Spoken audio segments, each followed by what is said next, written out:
আপনি কি জানেন পৃথিবীতে এমন কিছু জায়গা আছে যেখানে পানি গোলাপি রঙের, আবার এমন একটি গুহা আছে যেখানে স্ফটিকের আকার মানুষের চেয়েও বড়। আজকের ভিডিওতে আমরা জানব পৃথিবীর 5টি সবচেয়ে আশ্চর্য জিনিস সম্পর্কে। ভিডিওর শেষে তথ্যটি আপনাকে সত্যি অবাক করে দেবে। 1 নম্বরে আছে ডিয়ার সি।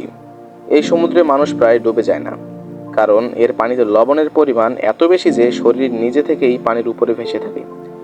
তাই একে পৃথিবীর সবচেয়ে অদ্ভুত জলাশয়গুলোর একটি বলা হয়। 2 নম্বরে আছে গোলাপি হ্রদ বা পিঙ্ক লেক। ভাবুন তো, পুরো একটি হ্রদের পানি গোলাপি। অস্ট্রেলিয়ার কিছু হ্রদে বিশেষ ধরনের অণুজীব ও উচ্চ লবণাক্ততার কারণে পানির রং গোলাপি দেখায়। দূর থেকে দেখলে মনে হয় যেন কেউ পুরো হ্রদে গোলাপি রং ঢেলে দিয়েছে। 3 নম্বরে আছে দৈত্যাকার স্ফটিকের গুহা। মেক্সিকোতে এমন একটি গুহা আছে যেখানে স্ফটিকের দৈর্ঘ্য 10 মিটারেরও বেশি। এগুলো হাজার হাজার বছর ধরে তৈরি হয়েছে এবং দেখতে যেন অন্য কোনো গ্রহের জগৎ। 4 নম্বরে আছে নর্দার্ন লাইটস। রাতের আকাশে সবুজ বেগুনি আর নীল আলোর নাচ, এটাই নর্দার্ন লাইটস। সূর্য থেকে আসা চার্জযুক্ত কণাগুলো পৃথিবীর বায়ুমণ্ডলের সাথে সংঘর্ষ করলে এই অসাধারণ আলোর সৃষ্টি হয়, যা দেখতে অনেক অপরূপ সৌন্দর্য হয়ে থাকে।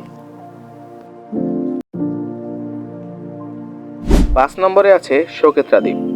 এই দ্বীপের গাছপালা এতটাই অদ্ভুত যে প্রথম দেখায় মনে হবে আপনি পৃথিবীতে নন, অন্য কোনো গ্রহে চলে এসেছেন। এখানকার অনেক উদ্ভিদ পৃথিবীর আর কোথাও দেখা যায় না। তো বলুন, ভিডিওর এই শেষের তথ্যটুকু আপনার কাছে কতটুকু অদ্ভুত মনে হয়েছে? এরকম নিত্য নতুন তথ্য জানতে সাথেই থাকুন ওয়ান্ডার জোনের।